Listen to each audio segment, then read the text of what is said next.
Derek,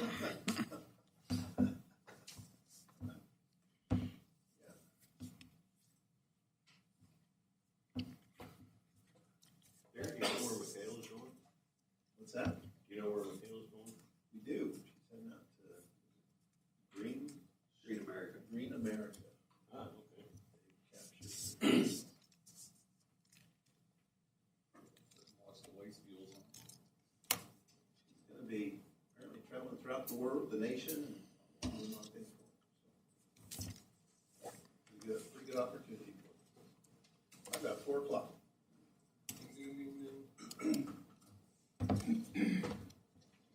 Green button first. Yeah, they're going to share. I'm going to share with you, Bob. If you go, when you talk, we'll share. Okay. The other ones, for some reason, are flashing orange. All right, I'd like to call the September 19th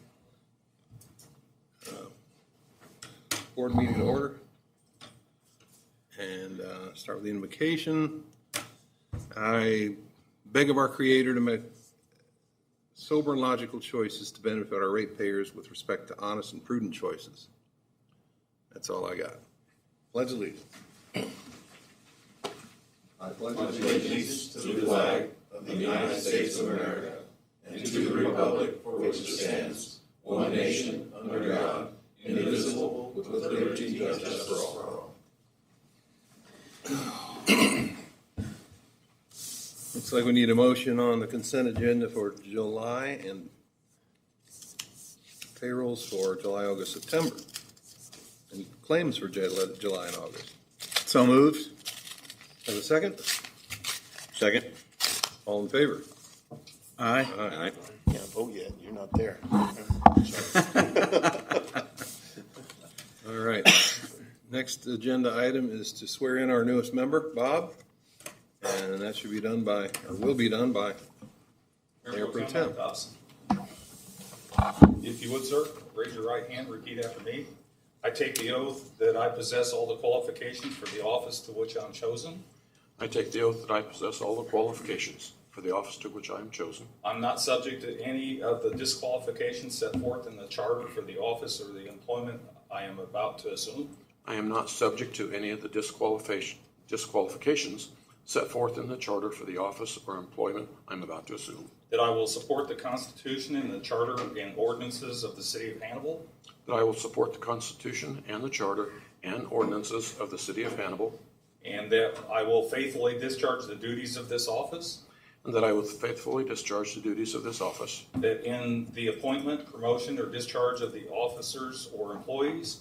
That in the appointment, promotion, or discharge of officers or employees. I will be influenced only by the consideration of fitness. I will be influenced only by the consideration of fitness. And in such matters, I will act with impartiality and justice. And that in such matters, I will act with impartiality and justice. Congratulations. Thank you. Congratulations. Thank you. Welcome aboard. Yeah. In the interest to make things run a little smoothly, I'd like to move one item B, this unfinished business, up to the next item. And that includes a presentation by our online guest. Our online guest is Mr. Mark Beauchamp. He's with the UFS. He's the president of UFS. And so he's taken time, been presenting at the APPA along with his the co-worker, Don Lund, vice president, who's been working with us very closely. So he's planning on taking about 30 minutes here to present our electric, water, and sewer rates and a couple other items. Okay. Welcome, Mark. Well, thank you. I appreciate the opportunity to give you a presentation on the results of basically 3 things that we worked on. Can you see my screen? See you. We see you. Oh, all right. I did something wrong. Hold on a second. Got to share my screen.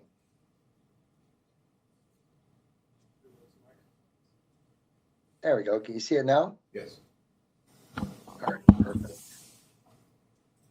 Okay. Well, what UFS did for Hannibal electric, water, and wastewater utilities is we did a water cost of service study and a financial projection for the electric and wastewater departments. Now, just so you understand the difference between these two, a financial projection looks out long term. What you're going to see is a 5-year projection that looks at how your financials are going to projected to change over the next 5 years. And as part of that, we look at 3 key targets. We look at debt coverage ratios, because when you issue revenue bonds, you have to maintain certain coverage ratios that's dictated by the bond ordinances. And if you fall below that, you're in technical default on the debt. It's also going to affect your bond ratings. So we look forward to make sure that you're going to meet or exceed the minimum requirements in your bond ordinance. We also look at how much cash you have and compare it to the minimum level of cash reserves. And how we determine that is we look at something called the working capital needs of the utility. And what working capital is the timing difference between when you pay a bill and you get the money from customers. So if you're you may go all through the month of January, for example, paying for labor, materials, supplies. Say at the end of the month, you read all the meters and send all customers bills the first week of February. You don't get that money until the middle of March. So there's that working capital lag. We also look at how much capital is planned on being spent in the next year, because we want to make sure you have enough cash reserves to fund your capital improvement program. And then we also recognize that unexpected events occur, bad things happen, and it can be an ice storm, a windstorm, a hurricane if you're in Florida. And not that we necessarily want to make sure you have enough cash and reserves to fund an entire catastrophic event, but we want to make sure you have enough cash and reserves to at least start the repair and replacement process until financing can be arranged. We also look at the minimum cash reserves. Then we have what we call our upper boundary, which is the target operating income. Now, even though we're a non-for-profit utility, we have to make money to break even.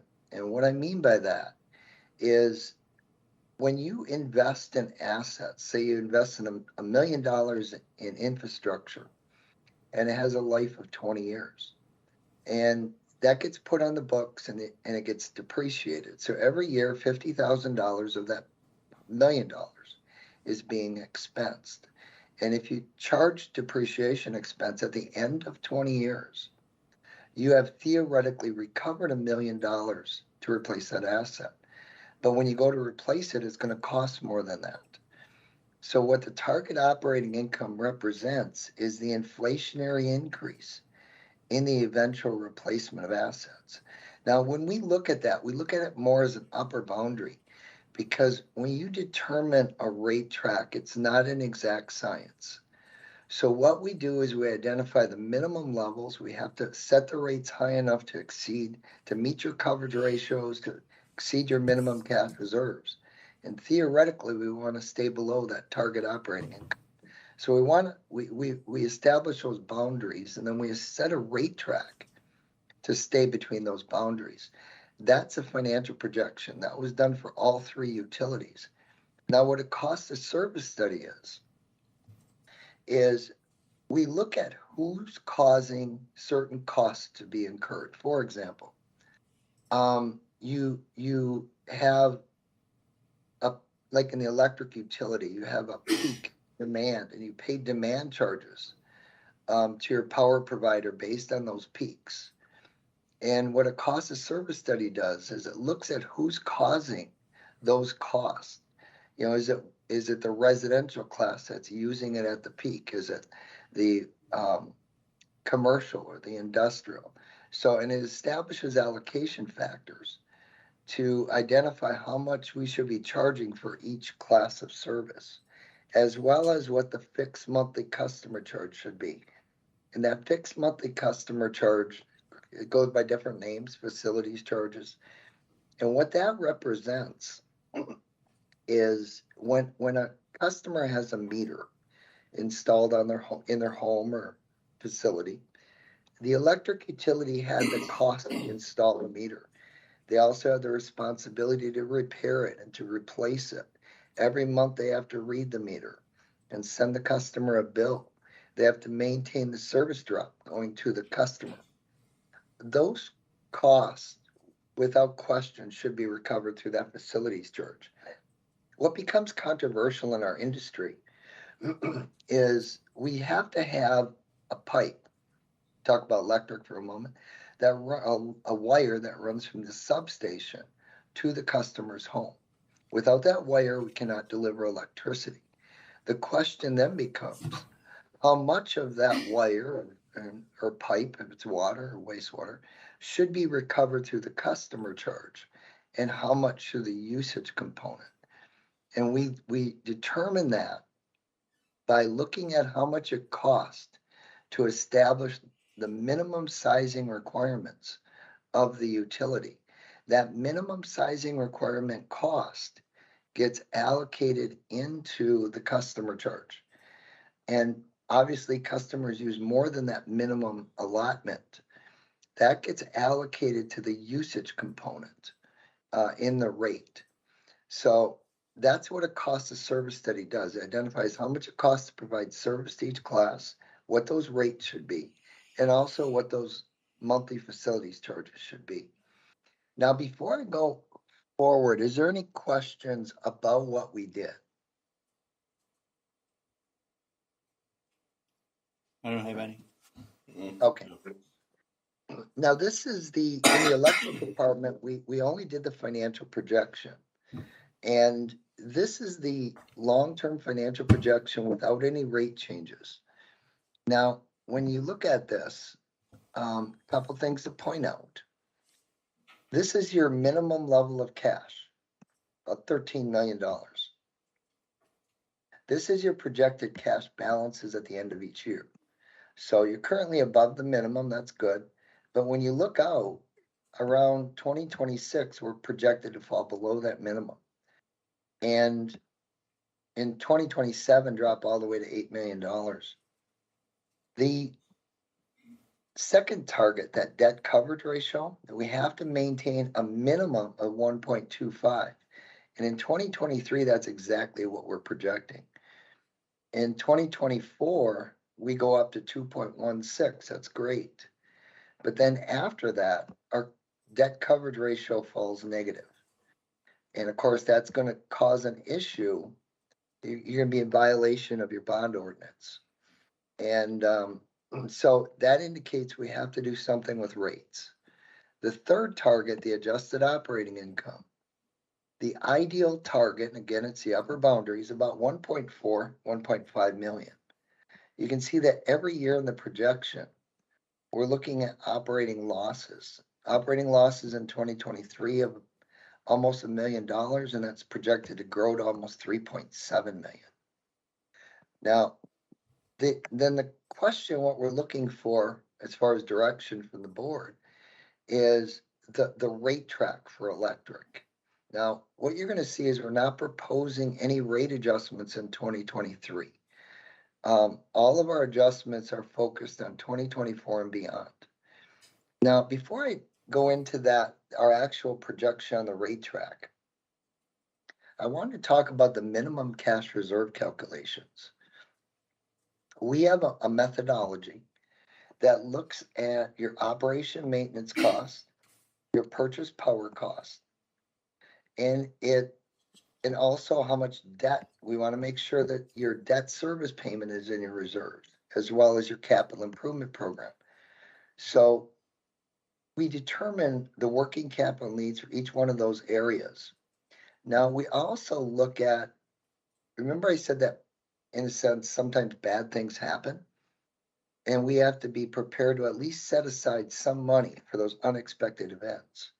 Now, the electric department is about 55% depreciated. And because the average utility is about 50% depreciated. So because of that, you have an older infrastructure. And when you have an older infrastructure, we feel that you're more exposed to something bad happening, something unexpected occurring to a transformer, for example. So we gave you the highest risk rating in electric that we normally apply. That's 3% of your historical investment in assets, which amounts to about $1.6 million that's being set aside to make sure to protect ourselves against those catastrophic events. So that's what's used to calculate that minimum level of cash, the 13 million. Now, is there any questions about this? Because you're going to see this come up in the water and the wastewater also. Looks good. All right. Now the rate track. Now, I want to, the rate track says that right now, based on our projections, we'd be looking at a little less than a 5% increase for the next 3 years, 24 through 26, and then a modest 2.9%. Now, the reason we did that is to stabilize your cash around that 19 million. And of course, debt coverage ratio is not an issue. And we also turned your adjusted operating income from negative to positive. We're not at the target, so we're less than that. So we felt this was a good rate track. Now, one of the things the electric industry is going through a lot of changes around the country. I mean, because of AMI metering and because of the desire by electric utilities to make our rates more accurate for customers. I'll explain more of that in a moment.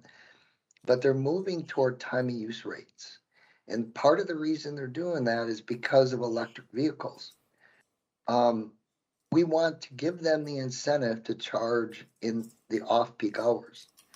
Because if we don't, the growth of electric vehicles is going to cause us major issues if we don't have the ability to either passively control them through our rates or actively control them through equipment where we can turn chargers on and off.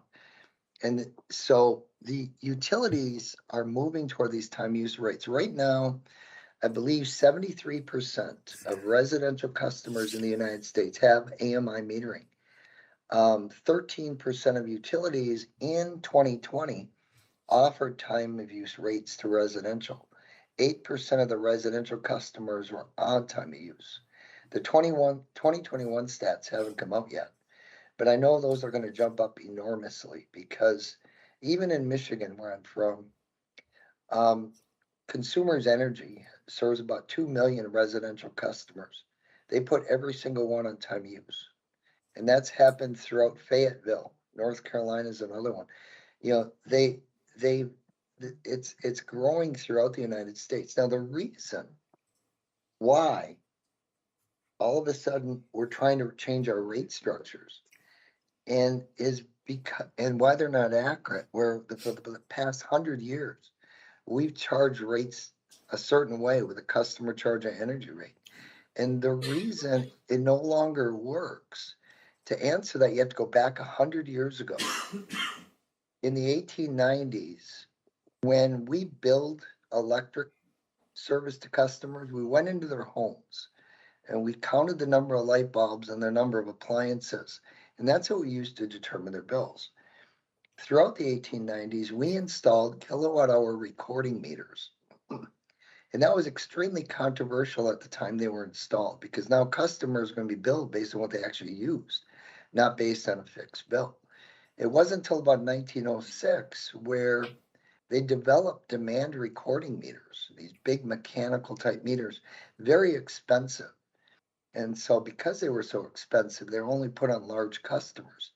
That technology really didn't change much until the 1970s and 1980s when we developed solid state metering. And of course, over time, solid state metering kept coming down in price, where electric utilities and even water and water utilities could afford to put this type of metering on all of their customers. And so what we did to establish rates historically is because we didn't know how to really bill them accurately. So what we did is we took customers with common usage patterns and lumped them into a rate class. For example, residential customers have common usage patterns. We lumped them in a rate class. commercial customers have common usage patterns, industrial customers. And that's how we developed rates, was we set them in rate classes. And for the most part, it worked well until about 20 years ago. About 20 years ago, we started moving toward energy efficiency programs. And energy efficiency programs, when customers took advantage of those, it reduced their electric consumption, which was great, but it reduced their demands even more. So it improved their load factors. So energy efficiency programs were actually overcharging customers that took advantage of energy efficiencies. Then we had solar and rooftop solar. And what happens there is an average residential's usage pattern, load factor it's called, is 20%. When you install solar, that load factor drops to 10%. What that means is charging it on a per kilowatt hour basis, we're not going to appropriately recover our distribution investments from solar customers. Now we have electric vehicles. We want to give them the incentive to charge at night. So the industry is moving toward these more advanced rate structures. And one of the things that we've been talking about is actually doing a time of use study to develop time of use rates for Hannibal at some point in the near future. So I just wanted to lay the groundwork for other things that are happening in the industry and other things that as a board member you may be asked to make decisions about. And that's going to be to develop and offer time of use rates. Now, I have two questions. One, in looking at this rate track, and we're not going to implement this rate track until we actually get better numbers in 2024. And the reason it's so difficult to predict electric costs is because market prices are changing constantly. They were stable for about 10 years, but then, in the last couple of years, especially with the war in Ukraine, and other factors, it's caused market prices to rise. And of course, that is what's driving these rate increases. It's market prices of electricity. Now, if those stabilize, we may not need these increases. So these are just things that I want to mention that for right now, for planning purposes, and we're not talking about any kind of approval or any rate approval in electric. I am for water and wastewater. But this rate track doesn't make sense to you based on the data that we currently have.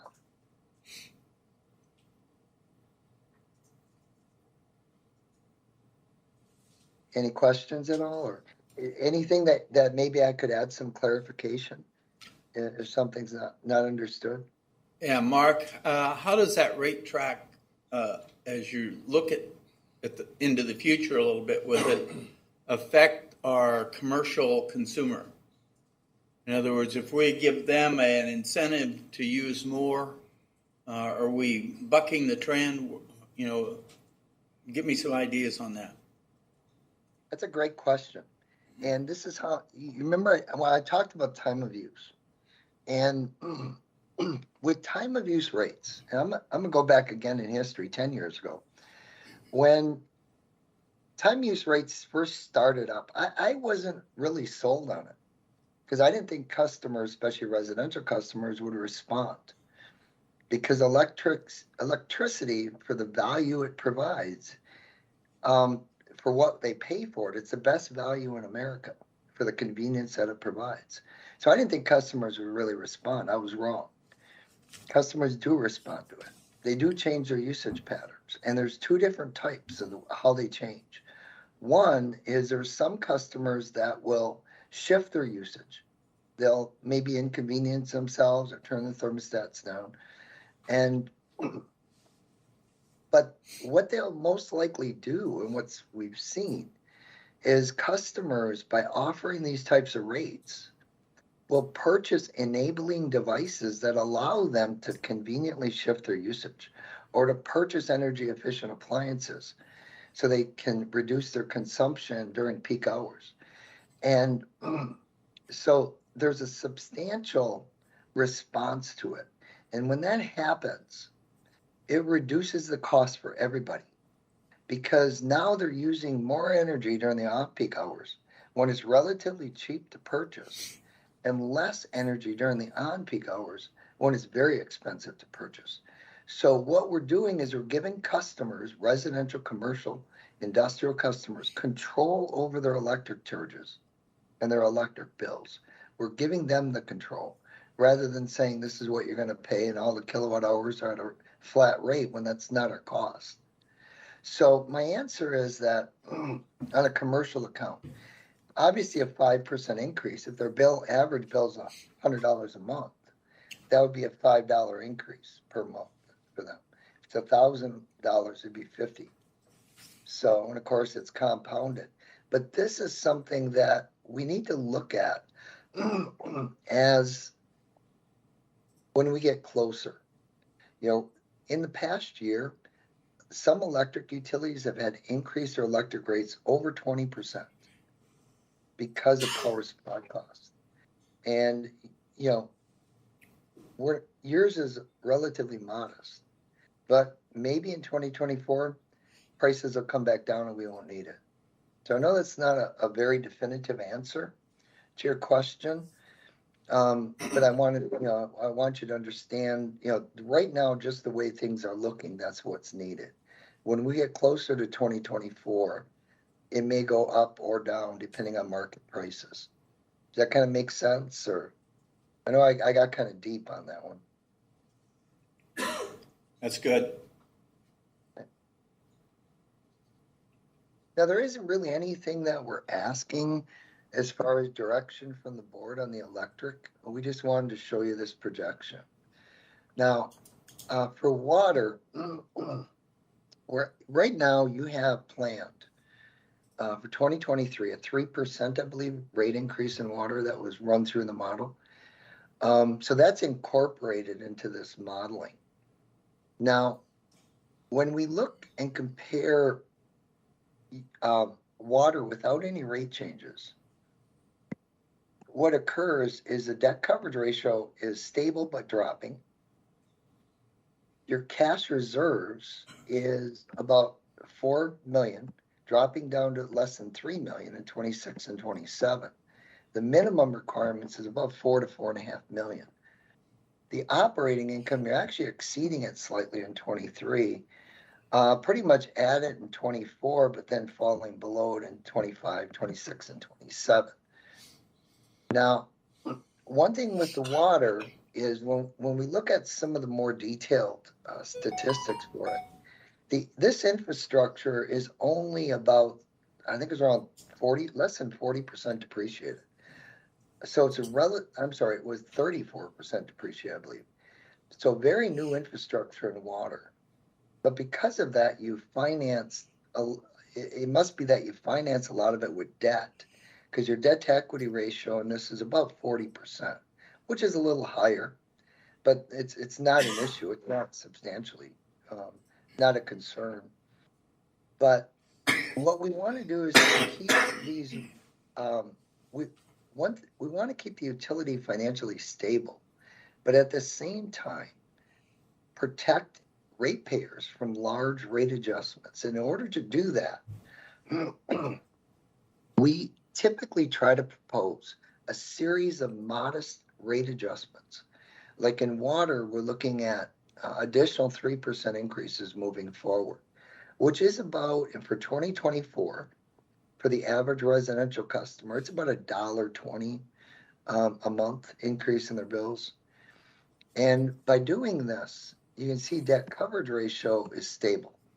Cash reserves are stabilized, just slightly above the minimum. And your operating income is right at the targeted number, or pretty close to it. Now, what we are going to be requesting in the upcoming months is, and you have in your booklet, in the reports that were issued, an actual rate change, a rate design change for water for 2024 that, like I said, the average residential would be about $1.20, I think, a month. So, but what we're trying to prevent is if your cash balances, whoops. If your cash balances start getting below the minimum, if we don't do something today to correct this over here, it's going to be even bigger increases in 2027. And as a governing body, as a board, when you do rate adjustments, when you have increases of 5% or less, customers tend to view that more like inflationary type adjustments. Increases between 5 and 10%, they're still acceptable to the community, but you'll get backlash from large industrial customers. And you always try to avoid double-digit rate increases. And the only way you can avoid that is to plan ahead and to look forward and to have these small periodic rate adjustments. And it improves your bond rating. Rating agencies love to see that type of a structure. So that's the reason why we're proposing these modest 3% to stabilize your cash, to avoid the rate increase that would have occurred in 2027 if we didn't do anything. So is there any questions about the water projection? Because this is something that we are proposing a rate adjustment of.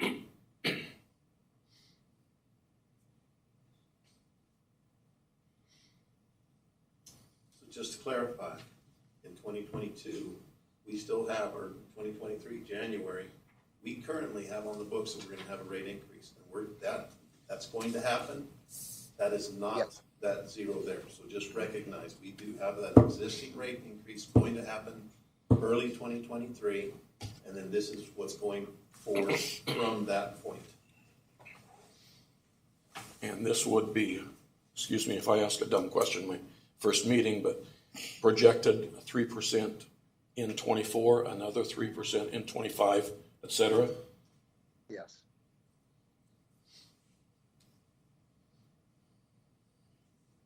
That is correct. That's what the projection is showing.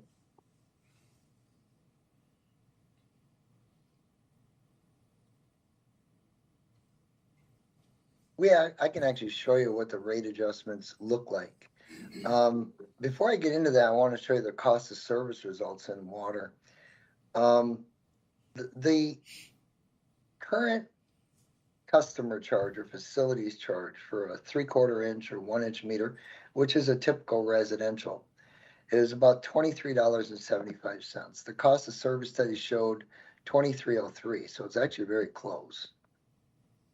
The cost came out real close to what you're currently charging. So if there are any increases in the meter charges, it would be relatively modest, at least for the residential. Now the commodity rates, you have basically a commodity rate inside city that's $5.60, and an outside city rate that's double the inside city rate. Now the cost of service study shows that the inside should be $6.46 and the outside $9.73. Now the outside city is more under a contract, and it's not unusual to do a 2 times multiplier.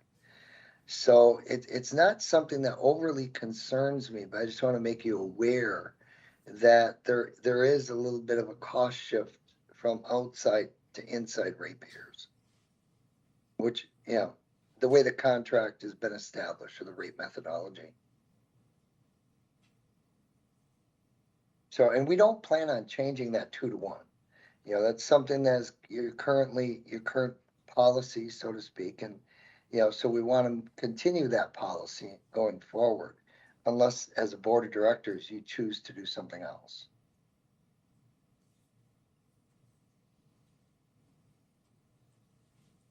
And like I said, the rate design that we're proposing is about $1.20 on the average residential.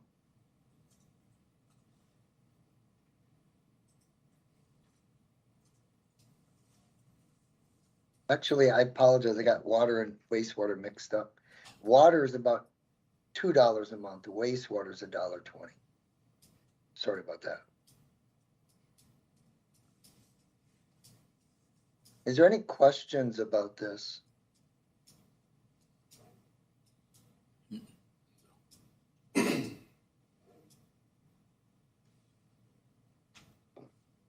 Now, wastewater, again, this is the projection without any rate changes. And debt coverage ratios in good shape. The cash reserves, we're starting to push below the minimum in 2027. Now, one of the things that concerns us about wastewater is, like in electric, you were like 55% depreciated. In water, I think it was around 40% or 30 to 40%. Wastewater, you were 63% depreciated. What that means is you have older infrastructure. Now, the good part of that is you're only 24% leveraged in debt. So you have the capacity to issue debt for any future improvements. But based on what we see is the capital improvement program that you have, it's going to start rising and going up. So we want to make sure that we're prepared for that also, again, to prevent large rate adjustments. Now, when we look at the rate track, we have, again, modest adjustments of 2.5%. Debt coverage ratio, wastewater right now is a low debt utility. The cash reserves are staying about $1 million above the minimum throughout the projection period. And the adjusted operating income is about $300,000 to $400,000 a year with those 2.5% adjustments. So, and the rate designs that we proposed is to achieve that 2.5% in wastewater. So is there any questions about this or about anything that I talked about?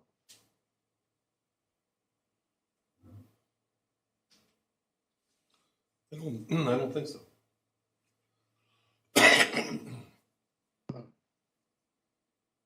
Darren, the next steps in this is, I believe you have to do a rate hearing. Is that correct? Yeah, one of the things that's kind of normal in other utilities is there's a PPCA specifically in electric. It's a purchase power cost adjustment, so that as power costs change, it just naturally follows. We cannot do that here. And so that's part of why we kind of sit and watch that first year. We recognize there's some significant volatility in the market right now. We anticipate it's probably going to go forward to 2023 as well. And then there might be some settling. And at least that's kind of what's being anticipated.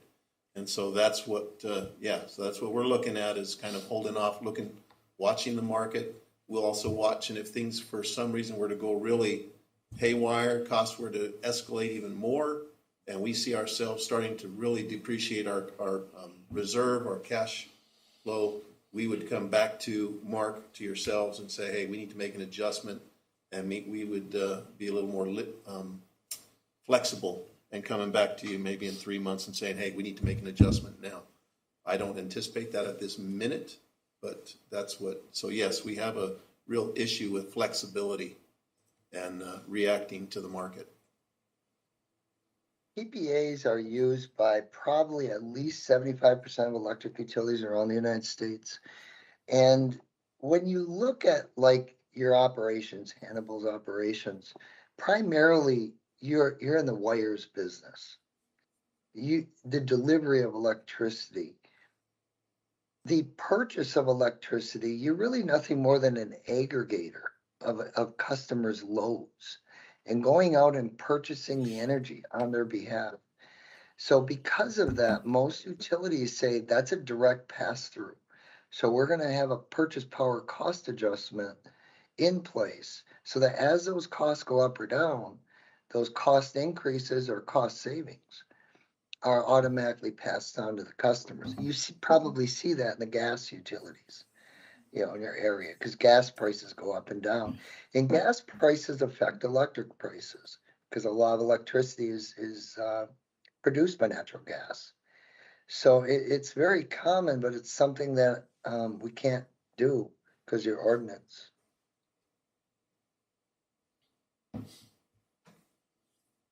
So what has to happen is we have to go back to the board, and rather than having that automatically recovered, we have to go to the board meeting and have a public rate increase, which it makes it more difficult in the process, you know?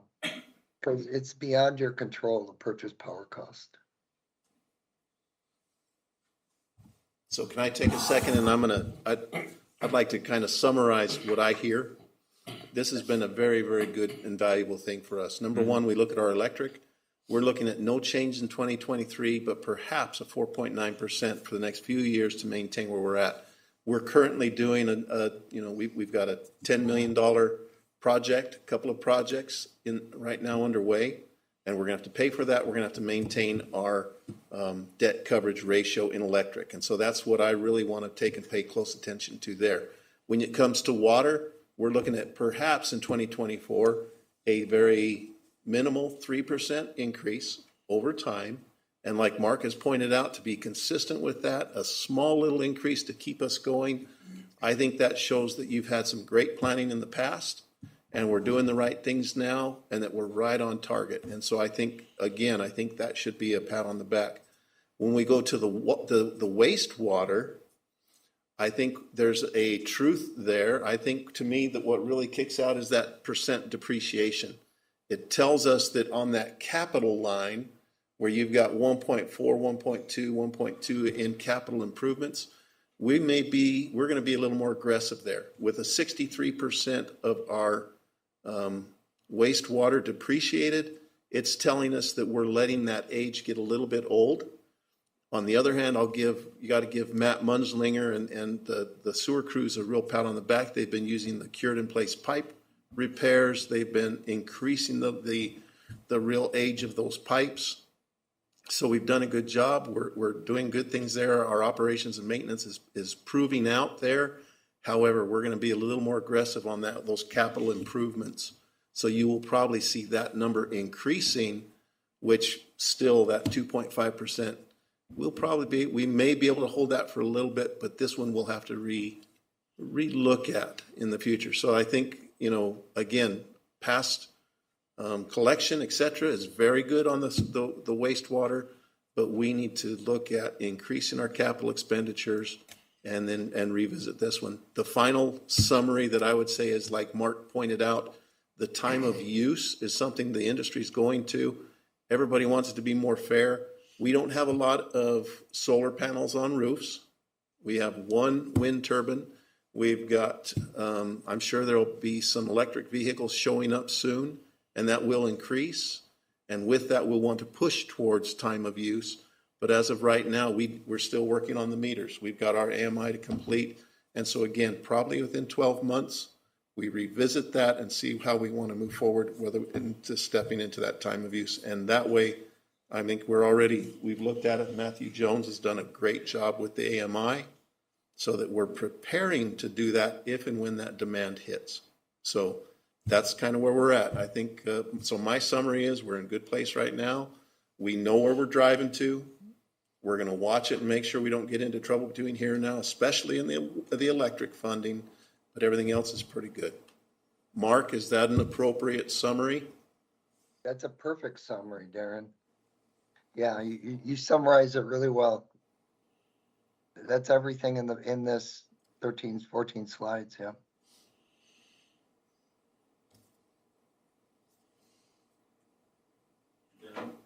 Yeah. So Darren, go ahead. What happens to this if we see a big spike in interest rates or move toward a recessionary period, nationally? Are we throwing all these out the window and will these stay? So one of the things that's happening, one of the things that we're also going to watch in the water department. So it's, we were looking at that 3%. We were pretty safe. One of the things that we haven't seen the full end of is our cost on chemicals. We're looking at a 38% increase in all of the chemicals that are coming across, and that's just across the board. And so while those inflation is going to hit everybody, it's going to hit us as well. And so our O&M, while we're very tight, we've got some good numbers on it. I anticipate chemical costs, that O&M cost is going to increase as well. So that's where Mark comes back to. You've got you've got a fixed cost, the meter charge. You've got a commodity charge, how much you use.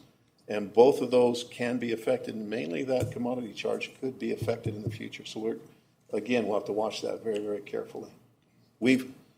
So two other things. Mark, I'm going to ask you, one of the things that we have here that I'm not used to seeing is a maximum reserve. And that's one where, people beat us up for having too much money, et cetera.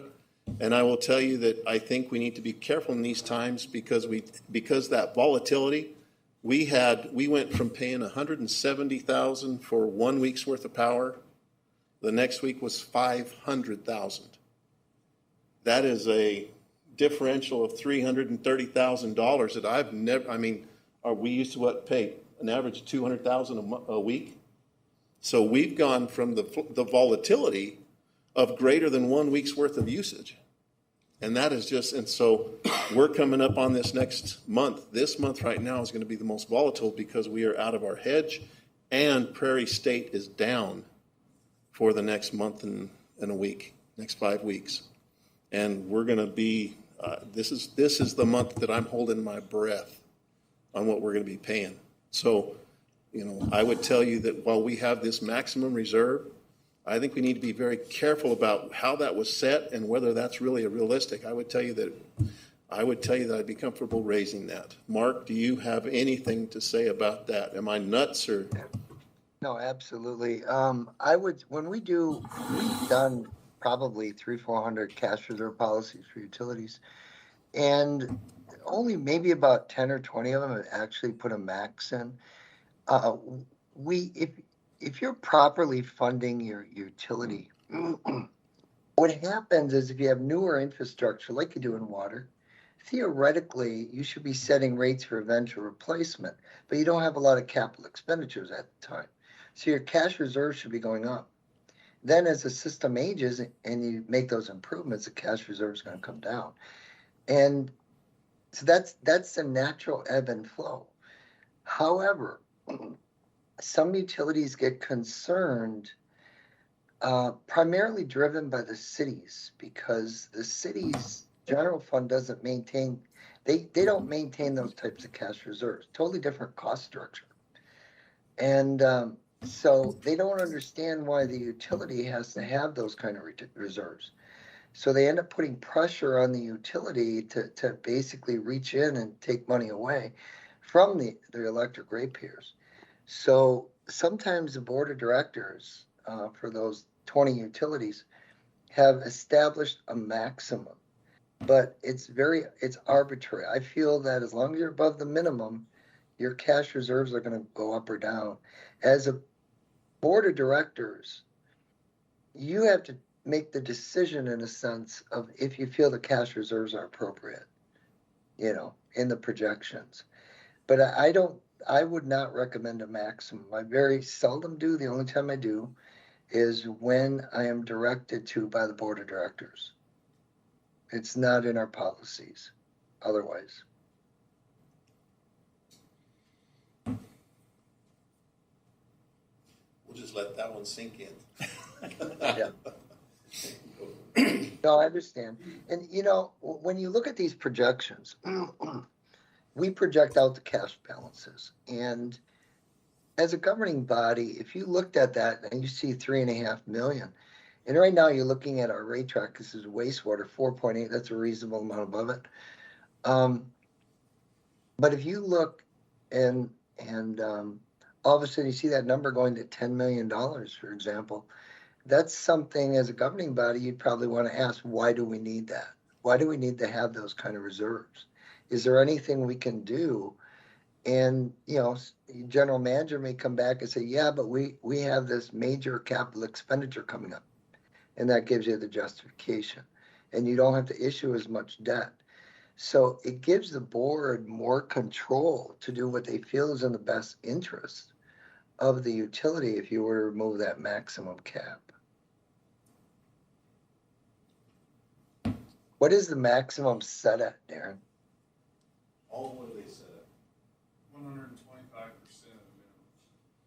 of the minimum. 125% of the minimum.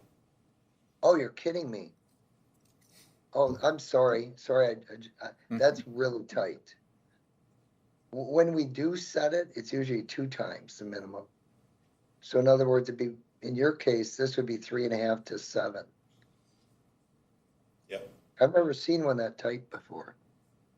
Okay. At 1.25, that's very, very, yeah, it's really difficult to run the utility with that small variation in cash that you can have. That's where, again, my experience, I've been able to take and you pull from that reserve fund for capital projects, and that's where you've been holding and taking that percent depreciated and holding that right around that 40 to 50%. That's where you want to be. And again, I come back to our wastewater. Instead of borrowing money. Instead of borrowing money. Yeah. And it's, while money's cheap, we're borrowing for most cases for utilities, it's still, there's an interest rate there that you're paying. And so the very. Then you get worried about the bond ratios and stuff. All kinds of good stuff. So you really are the captain of your own ship when you're paying for it yourself. At a very minimum, what I would consider doing is to set that cap at 2 times. If you want a cap, if you felt that's needed. 1.25, you can't even really work with that. That's such a slight variation. You're probably in violation of it more than you're in compliance. Sometimes. Yeah. Because there's no flexibility in that. I can't imagine that we would establish a policy, because I don't know if we set that policy, but I can't believe I would even consider 1.25. All right. Any other questions? That'll change your spreadsheet, Paul. Mark, we had you here for 30 minutes. I think we've passed that already. Any other No, burning or? No, I'm good. So no, it was, I know my staff enjoyed working on this project and the work we've done in the past for Hannibal. And I want to thank you. I visited your community back several years ago. I loved it. I'm a Tom Sawyer fan, so of course I loved it. So, Mark, thank you. It's good to see you again.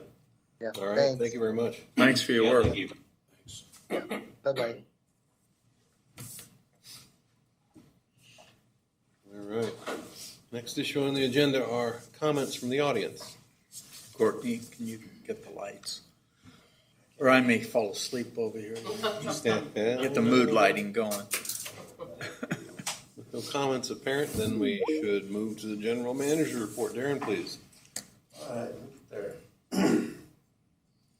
Got a couple of things. Number one, and I will be brief unless you have questions of it. I'm sure you've all read the report with great excitement. But with that, number one, I was talking about our payment management. John had talked to us about what are we paying for the use of credit cards. And he, like I, hate to pay anything extra I don't have to. I am a penny pincher minded. However, there are benefits that come to us from using the credit card. We did a great look at what our people are using to pay.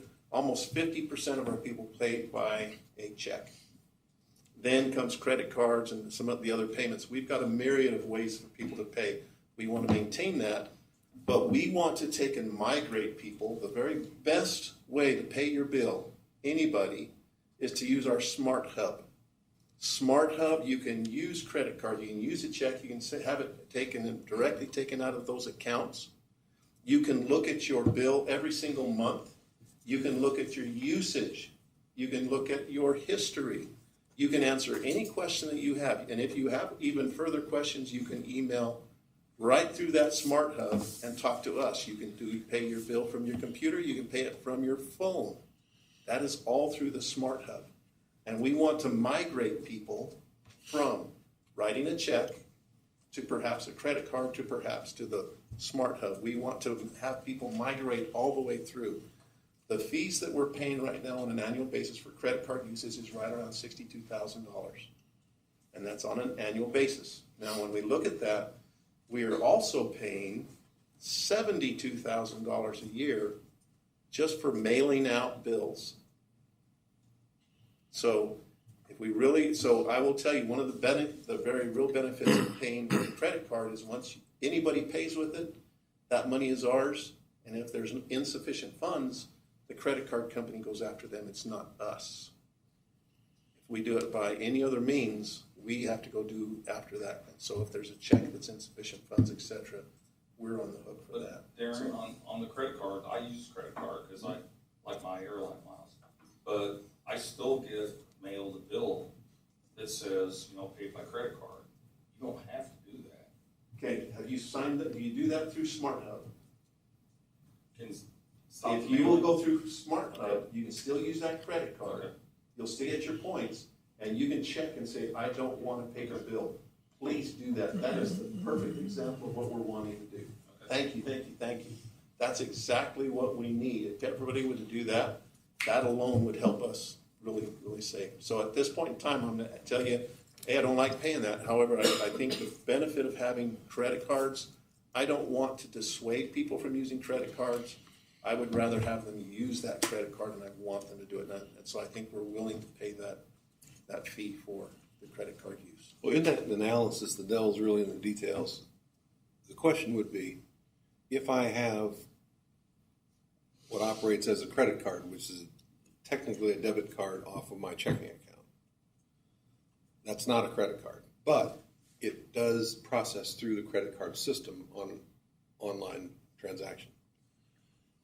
If I use that debit card as a credit card and I had insufficient funds, it would probably be denied. That transaction would be denied. So your point is well taken. If it's truly a credit card and you're working into your credit card limit, then yeah, it's going to be paid 100%. But I am so guilty of this. I set up online and I use the debit card that's connected to my checking account, and all I have to do is go in and make that change to take it off of that and put it onto the ACH for the checking account. It would be the same thing. So I think that a lot of people are using credit cards and not debits connected to their checking to do things like get points. Do we want to fund the points? I don't know. There are ways, and I'm sure it's available through our credit card processing system, to add the bank fees to the transaction, whether it's a true credit card or whether it's a debit connected to a checking account. So you're seeing that in a lot of places where, okay, $100 for this nice meal, and you're going to have to pay $4 for processing. They call it a service fee. It's the issuing bank is the one that gets most of the transactional money that they're using to give back to people with percents off and points. And it's just an annoyance that the credit card companies have outsmarted everybody into making vendors, or merchants, accept a discounted amount for their product. And they've hidden that in a credit card fee, that it's a credit card company is the one that's, the big giver of all these points. Well, it's not. It's the merchant. And that's the rub I have. And a lot of credit card processors are allowing merchants to just add the discount rate right onto it. Darren, because I was gone last month, I said, okay, when do I pay these bills? So I signed up for the checking account debit. Okay. They also send me, as Mike said, okay, that bill was paid, and they send me a notice. I don't need that notice. That's what I just went in. Just change it. Yes. So that at least we longer save. receipt. It's just more paper, but as I understand it, in Europe, my big deal with debits is that you create all of those with your bank account. Then when you change banks, you've got all these to deal with. In Europe, the banks are forced to make that change for you. In other words, they forward to the new institution. You don't have to. We don't do that in this country, but that's another lobbying thing. But The whole discount rate to be paid is not going to be solved right here today, but I didn't know that the Smart Hub had a way to go in and access your account, which is wonderful. I can't remember if I actually get bills delivered to my house. I use Smart Hub with one He's got particular it. utility, and it's 2 buttons and things pay. Yeah, yes. I haven't been smart enough to figure out how to get Smart Hub to be the transaction provider for my BPW bill. Okay. I just haven't checked into it, but Okay. I'm going Say to. you subscribe to another utility that also uses Smart Hub. Yeah. The only way to do that is to use 2 different email addresses. Oh, really? Okay. That I know of. You'll Okay. have different provider numbers. So you have to log out of one, change your provider, log into another one. Currently, the way Smart Hub is configured from NISC, you cannot have 2 different instances of Smart Hub installed on the same smart appliance, so your phone, for instance. But there are ways that you can sign in now. Could you do one from his phone and one from his home computer? Technically, yes, but if you just signed in and configure Smart Hub to do your ACH, your auto debit credit, you don't really have to think about it unless you want to monitor your account performance. But if I could do a huge advertisement for Smart Hub, that's what we're doing. That's what we're doing. We want to push them that way, and we don't want to be swaying people. Well, there's also a lot of embedded costs of opening the envelope, sticking it here, Yes. putting it on your list, physically running it through a scanner, and I'm assuming that all of the checks. I'm assuming that the Smart Hub or the online through the touch-tone phone system eliminates a lot of that physical, scanning and tracking and putting it against this account. You got somebody that has to sit there and type it in. Yes. Or maybe the scanner associates it directly with the account. I don't know, but yeah, there is a manual process that would potentially eliminate some behind-the-scenes accounting. Or Again, remember, half of what we got is going through credit card. Some of that's credit account, admittedly, but a lot of it is exactly what you just described. Someone's got to open it, someone's got to take and, ultimately touch all of those things, any kind of human error. If we can push everybody, so the next step really is going from that credit card, from a check to a credit card. That's a benefit. And then we want to go from there to the Smart Hub. So I still want to take, we've got 4,000 plus people paying by check that we want to push towards credit card at least, and then we want to push them to Smart Hub. And so there's, what is that step from credit card right to Smart Hub? There's a lot of our population demographic that don't trust computers anyways. So if we can just get them to go to credit card, that's a win for us. So I think a lot of that is, like my wife has always been untrustworthy of automated processes. you got to say that quicker. We get the paper. She has, because of me working now I'm retired, but because of me working all the time in odd hours, she has been the one to pay the bills. Yeah. So I don't know how we pay it, to be real honest, but we're probably one of those to get check. We've tried in different places automatic payment, and you never know when it comes out. You never know how much it comes out. So that's why she is untrustworthy. But with a paper bill that I'm all for getting rid of paper. I get too much junk mail the way it is. But she even asked on here, hey, what about this? What is a customer charge? What's a transfer fee? I don't know. you can turn over and read the back. It's got all that information. Okay. Yeah, look at your cable bill. You really want to go It's all- crazy. I don't have a cable bill. But all I that. directly stream all my So please TV. try that. Try that Smart Hub, and if there's people out there that need help, they can call and the customer service reps. They would be glad to help even walk people. But my point is, probably the majority of those people are elderly people that don't trust electronic things. Absolutely, and we're probably. And so the only way to get rid of them, you can push, but I think the only way you'll get rid of them is as that older population dies off. Matt and these others, that's the only way to go.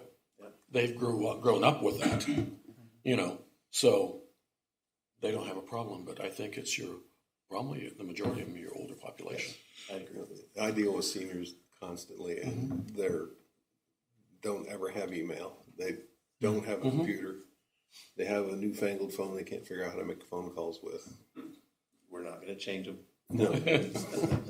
So we're going to it's keep nice those. to try, yes. Yeah, and therefore, we still need to keep our CSRs. We're going to still have the best customer service so that people can come here, and we're going to still be the best we can be there. Next on my report, Price volatility, again, please note that this coming month, really truly the next 5 weeks, this is gonna be probably our worst bills because Prairie State's gonna be down.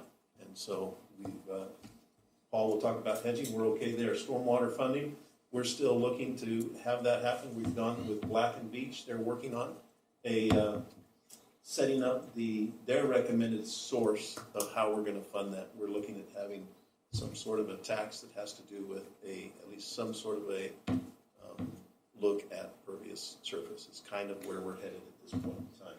And finally, stepping it up. We have, I think this is something I just simply want to brag about the things we've been doing. You've got our wastewater guys have done a fantastic job of going out and videoing.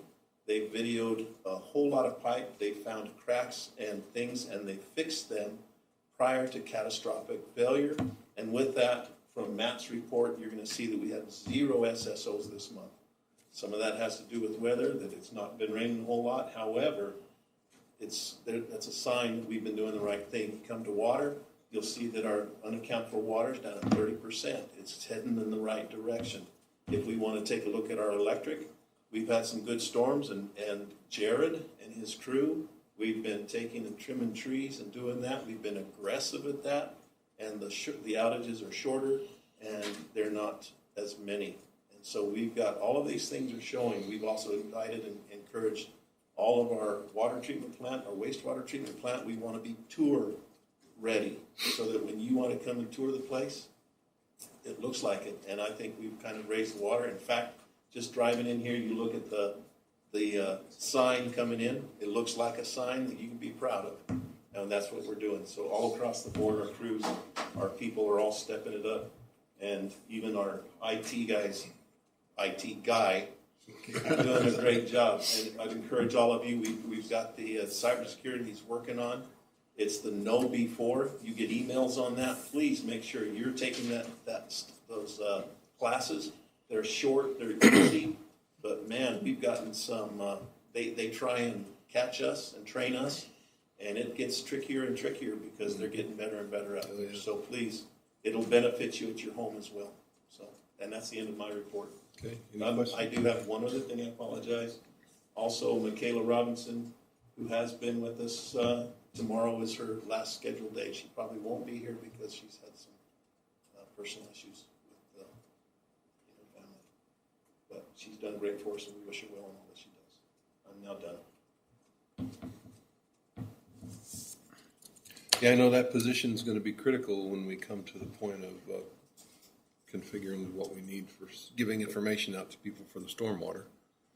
And that's got me concerned a little bit where that's going to be backfilled, but we got super people here. Yeah. Anyway, any questions of Darren about his report?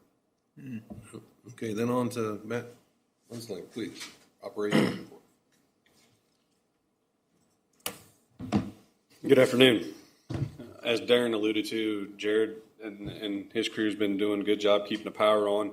We're now at 99.993% reliability. That was up from 99.92% the previous month. Still had about 17 outages, but we've decreased that number of outage minutes. You can see the list of the outages here in your report. His crew's also been working on getting the materials and wire pulled into 2 new developments along Stardust. You got the Kuntz development there close to Rosewood, and then over closer to Clover Road, you've got the Churchill development. So they're going to be working on that over the next few months. You see outside, we got new signs at both our or not new signs, but they look brand new. Repainted signs at both of our entrances. The maintenance electricians and Michaela and Hope up front worked on that over the past few months and got that done. So it looked really nice. Water production's been up last month. We got a GAC change out into next week. And then we had a DNR inspection, our MPDS permit, our discharge back to the river. So we add our chemicals, drop out all the settled solids, and then we put them back in the river. And so MDNR came over, did an inspection. We've got a new permit that we made the application for. It's in MDNR's hands, and so they sent somebody over to look. We had a couple Couple minor issues, but nothing major. We had a sign that was stolen. It was previously installed down at the river where our outfall is, and it was missing. So we had the street department make us a new one, and it's been installed. And then there was just a couple of minor issues with the paperwork. Instead of no flow during the month, the operator put 0 flow, and so we've got that changed and corrected. We also had an open position at the water plant that was filled. Dustin Goodwin actually started today. He will be the relief operator, and so he fills in for shifts when people take vacations or scheduled time off. So that's something that has been vacant for, or is another vacancy within the sewer department created a change of positions, and so that has been since April that we've been working to fill positions. So. As Darren alluded to, we had 0 SSOs on the sewer crew this month. Water crew, they've been working on replacement or installation of a new water main down under the 3rd Street Viaduct. That's to facilitate MoDOT's project of replacing that viaduct. The old water line was over near where the piers are going to be installed, so we're moving that over toward the edge of the right-of-way, and they should be completed within the next couple of weeks on that. We've got a little bit of work to do over on Church Street, or Lion Street, excuse me. Once the contractor gets here and actually installs the piling for that new approach, we'll go in, install a casing, and then get out of their way, let them complete their construction, come back and install the new water main under the approach when they're complete. Matthew and our inventory person, James, have been working on a barcoding system for our inventory here in the warehouse. That's something that'll go live toward the end of this month toward the end of October when we get training on that. But they've been doing a lot of work leading up to that. And the meter replacement water module change out. We've got 92% of our water registers changed out and 65% of our electric meters. We anticipate the electric meters will speed up here shortly. We had to focus on those water registers first because one electric meter could correspond with 4 water registers. So get those changed and reading on a new system, and then we can go changing that electric. We will not get 100% complete on that project just for the fact that we can't get materials in. It's taken months, if not years, to get materials in. And so we've had some that have failed that we've sent back that we are unable to get replacements for very soon. So other than that, it's pretty much standard for the month, unless you all have any questions.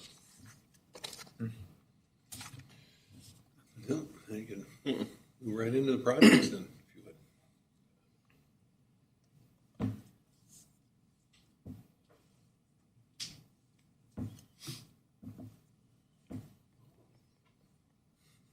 Let me get to the right page here. There we are. Just the main thing for the month has been work on a thin substation. Contractors got majority of the poles installed. The poles they don't have installed, they've got the foundations installed for. They'll be pulling wire here shortly on those. The contractor over here, our Oakwood substation, they've done a majority of the concrete work. As you can see, if you drive by there, they got some steel up in the air and whatnot. Now we're working with the transformer company on the delivery of the transformer. We got transformer weighs just a little over 330,000 pounds. And so trying to get that truck in there and get that offloaded is our next big hurdle. So that's all I've got on projects, unless you have any questions. Any questions about projects? Okay, thank you very much, man. Thank you. And up next will be Paul for financial, sir.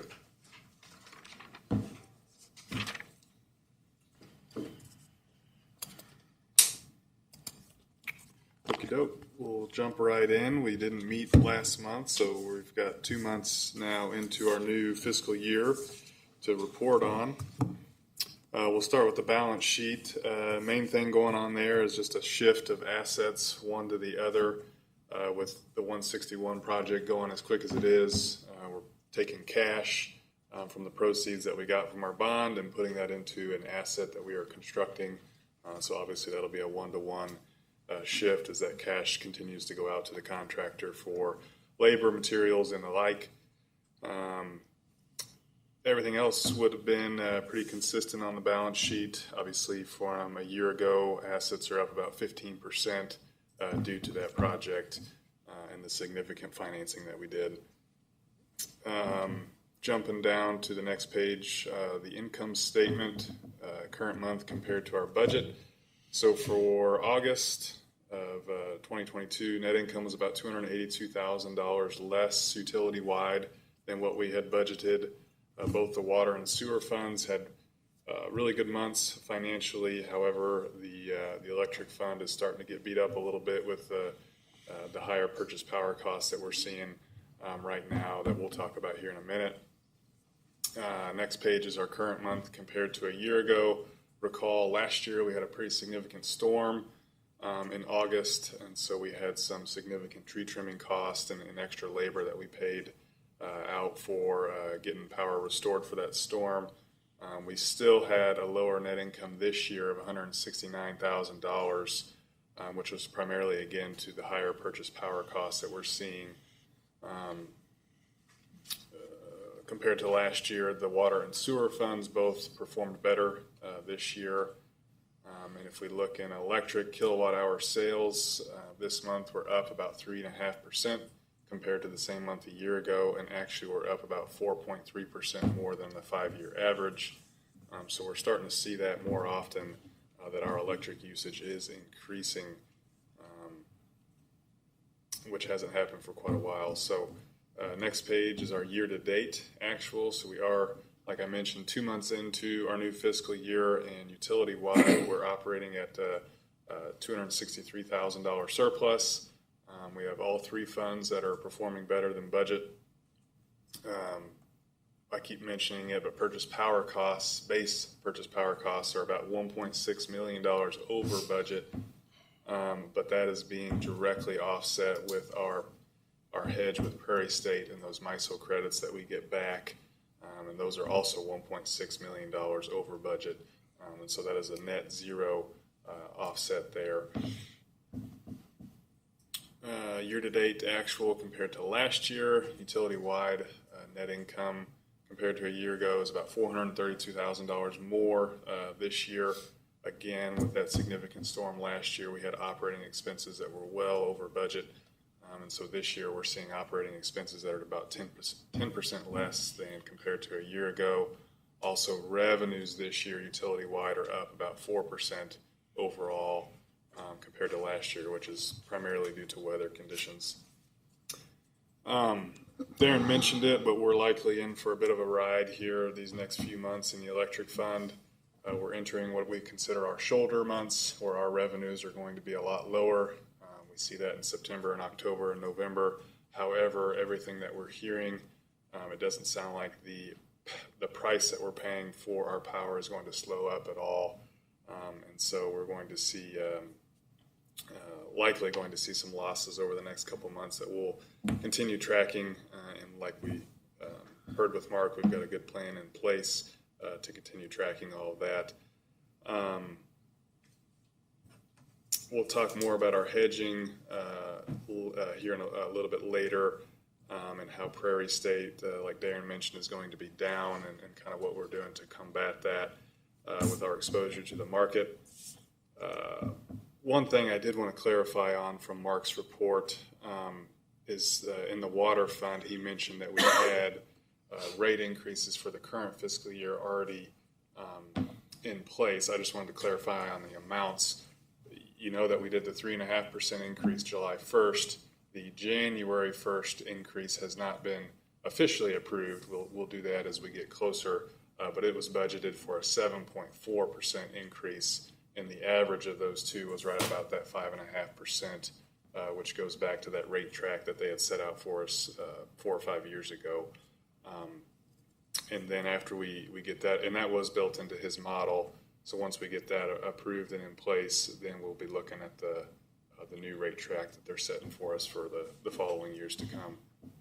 Just wanted to clarify on that. As far as finance report goes, today was day one of our audit for fiscal year 2022. The auditors are down at City Hall today through Wednesday, and then they'll be here possibly Wednesday afternoon through the rest of the week. And that's kind of how they do things, is split it up between us and down at the city. And so they will be getting that done, and then they have a second week of field work scheduled here in a couple weeks virtually to wrap some loose ends up and things like that. And then we'll receive our draft report sometime in late or early November, and then we'll hopefully get that out by or get that finalized by late November, early December. And so we're looking forward to having them here, and they have all the information they need at this time. It'll just be them going through their field work. Scroll down for me to page 22. We'll look at our debt service coverage ratio. You got a little bit more education on that today from Mark. But currently, there we go. Where we're sitting in the electric fund is 4.39. So still looking good there. Water went up this month to 1.75. And sewer is over 5, and so we'll continue tracking that as the year goes on. And those are year-to-date figures, and so that's 2 months into our fiscal year is what that's calculating on. Scroll down just a little bit further. One thing I did add is we've got our subscribers to Smart Hub that we've always reported on. You can see there that we're just under 6,000, and if you go back every month, we have an increase of really right around an average of 60 to 70 people that are signing up for Smart Hub every month. And so that's kind of a testament to our customer service gals out front in those phone calls and those interactions. They're constantly mentioning that, trying to push people to sign up for Smart Hub. Even boogieing off of what Darren said, we're doing even more of a push by even mentioning it to the people that are coming into the office and just those interactions. And so hopefully we'll see that number increase even more. But the line item I did add is out of those subscribers to Smart Hub, how many of them are actually paperless, where they're not receiving any paper bills, and that number is about 28% of our subscribers to Smart Hub. So 1,700 out of just under 6,000 are truly paperless. And so that's really the number that we're focusing on and trying to get that number up and reducing those paper bills that we're sending out. And we can go to 1702 after tonight with apps in there. So thank you, Sarah. I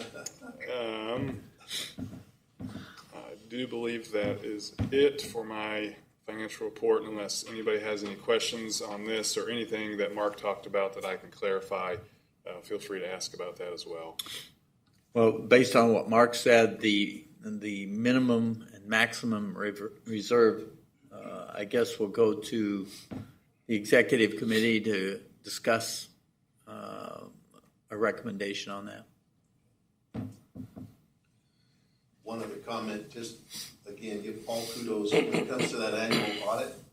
Paul already has all of they give us a list of things that they demand from us for all the paperwork.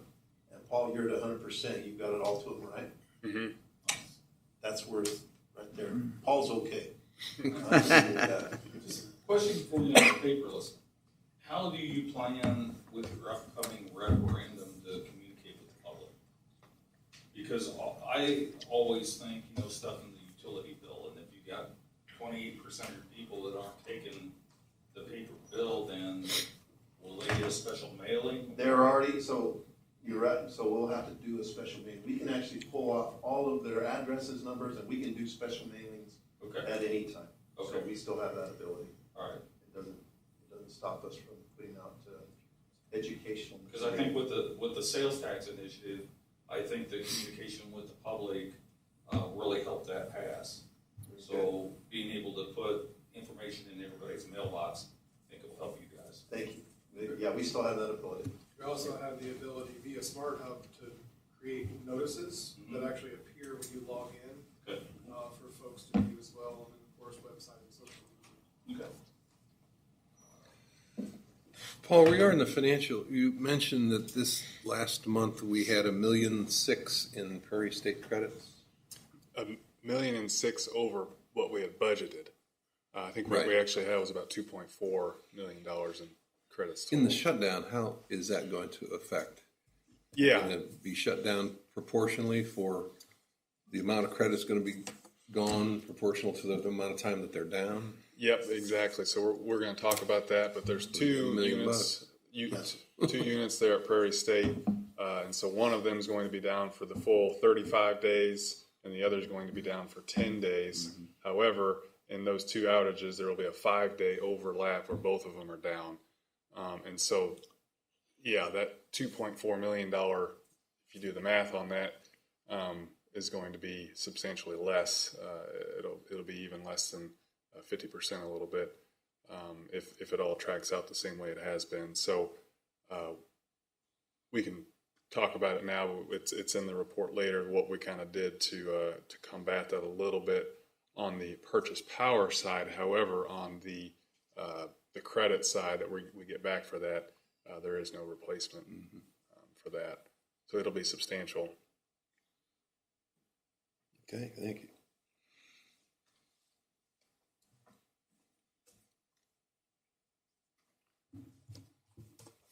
Any other questions on the finances at this time? Nope, nope. All right. Thank you very much. Thank you.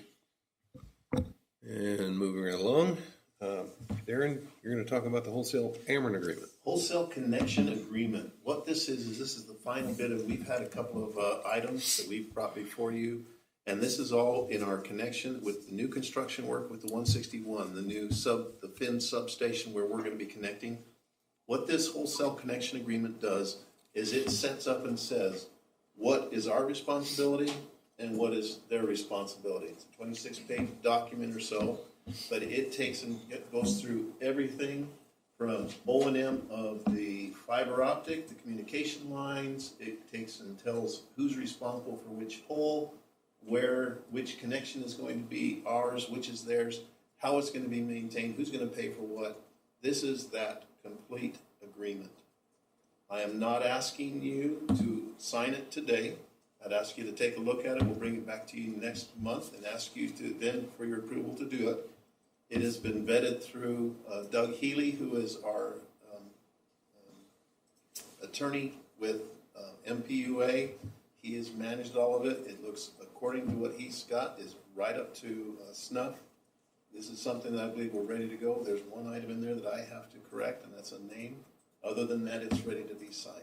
And so I would ask you to take it, please read it, consider it, see if there's any questions that you have. I have read it. It looks like complete. We'll look at it internally as well and make sure that everything's where it should be. But with it, this is the final item that our agreement with Ameren, and we're ready to go. One of the things in there, it says that we will just absolutely never push power from us to them. So anything we do internally, such as solar, such as renewables, we need to make sure that it doesn't actually go onto their site. We use everything that we generate, and that won't be difficult. So, Well, I've read it too, and it makes no sense to me. so Okay. We will look at it closer. please consider it, Thank and you. I will ask you to approve it next board meeting. Okay.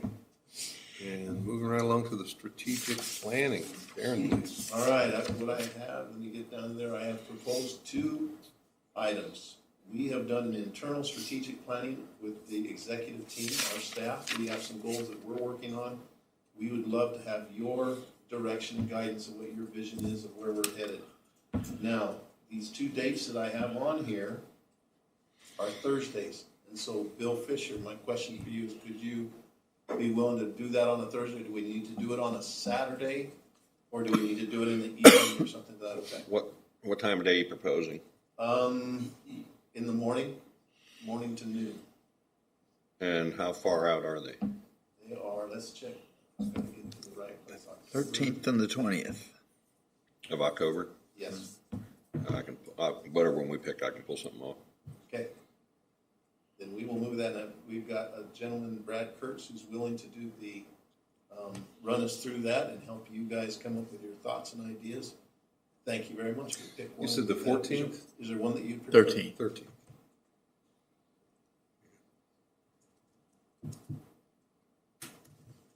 Probably, you say the 14th or 13th and 20th?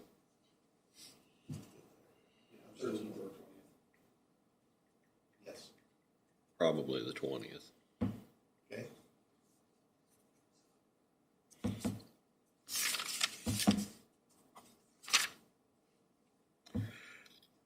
If that is okay with everybody's calendar, we will set it up for the 20th. We'll meet here, and we'll even feed you lunch. How's that? We'll go way out there. McDonald's? You said that's proposed to be 8 to noon? Yes. And that's all I have then, if that's good for all. Mm-hmm. All right. All right. Looks like going down the line, Paul's up again on the hedging report. Sir. All right, just as an update, FYI, reminder for the board on some of our hedging activity that we've got going on. So GDS is our power supply consultant that we have worked very closely with in the past, and we're working as close as we've ever worked with them with all the volatility that we're seeing. But if you recall, a few months ago, the board approved an electric hedging policy as well as a risk management policy, which basically set forth some guidelines for our power supply and what we should do to hedge against some of this volatility out in the marketplace. And so I guess it wasn't last month, but you'll recall that 2 months ago, the board approved a not to exceed price for a hedge that we were looking at for this Prairie State outage that begins here on October 1st. And I am happy to report that the pricing that we received in the marketplace did come in below that not to exceed, and so we did execute that hedge. And as a reminder, that is for 10 megawatts of our energy needs during that time when Prairie State will be out for 35 days for the one unit and then 10 days on the second unit. It is a 2-year hedge that we executed, and so we'll have the same thing already approved for next year and when there is another planned outage. Also, that hedge that was actually executed with AEP Energy Partners was also for 5 megawatts during the winter time period. And so with the winter, we typically have some of our highest purchase power out on the marketplace just due to the extra usage that's needed. And so we went ahead and hedged 5 megawatts as well, and that will begin on November 1st and run through February 28th, and it's also a 2-year hedge. And so just in case this is all kind of sounding foreign to you, Robert, or anyone else, basically with our power supply and the hedging activity that we look at, we typically look at our hedges during peak time periods, and so summer and winter obviously are our 2 higher peaks, and then also for any times where Prairie State is going to be out. And Prairie State essentially is a power plant that we receive 20 megawatts of our energy for, and so any time that base load isn't going to be coming in because it's down for an outage or whatever it may be, we look at hedging to replace that lost energy. And so rather than taking that fixed energy that's coming from Prairie State and exposing ourselves to the market, which we've seen go all over the place, we're taking it and fixing it with a contract through a third party and fixing that cost. And so it's known, we can budget for it, we can plan for it. And so that's kind of the basic idea there. The more that we can fix that cost, especially, like I said, with this volatility, the better it is for planning purposes. So we executed Prairie State outage, we executed winter. Upcoming on the docket is capacity for next year, which we've talked a lot about and how high that was this past year. So we're going to take a very hard look at what we can do to hedge against that for next year. And then after that, we'll be looking at summer of 2023 and replacing the hedge that we actually have in place right now, which was for 25 megawatts for June through August, and then 15 megawatts for September. And so September 30th, that hedge will actually end, and we'll have to look at replacing it for next summer. Oh, and the other thing I didn't mention is kind of how that typically works is we along with GDS will go out and test the market about 6 to 9 months ahead of the period that we want to hedge. We'll get some idea of pricing, and then we come to you as the board with a not to exceed when it gets closer to that date, and then we execute accordingly. And so it's a pretty slick process that GDS goes through with us, and it went really, really well last month. So no action at this time. Just wanted to give an FYI on that. Is there any questions about hedging? Do they typically shut down both units back to back like that? So you have to do a 2-year. So we'll do every 2 years hedge. The history on that, Matt would be better able to explain, but my understanding is that it is every 2 years where they do the full 35-day outage, and then anytime they do a 10-day outage, it's kind of a tune-up to kind of push them to be able to extend it out to that second year. And so I don't know if they're always going to need a 10-day outage every year, but they for sure do the 35-day outage every other year.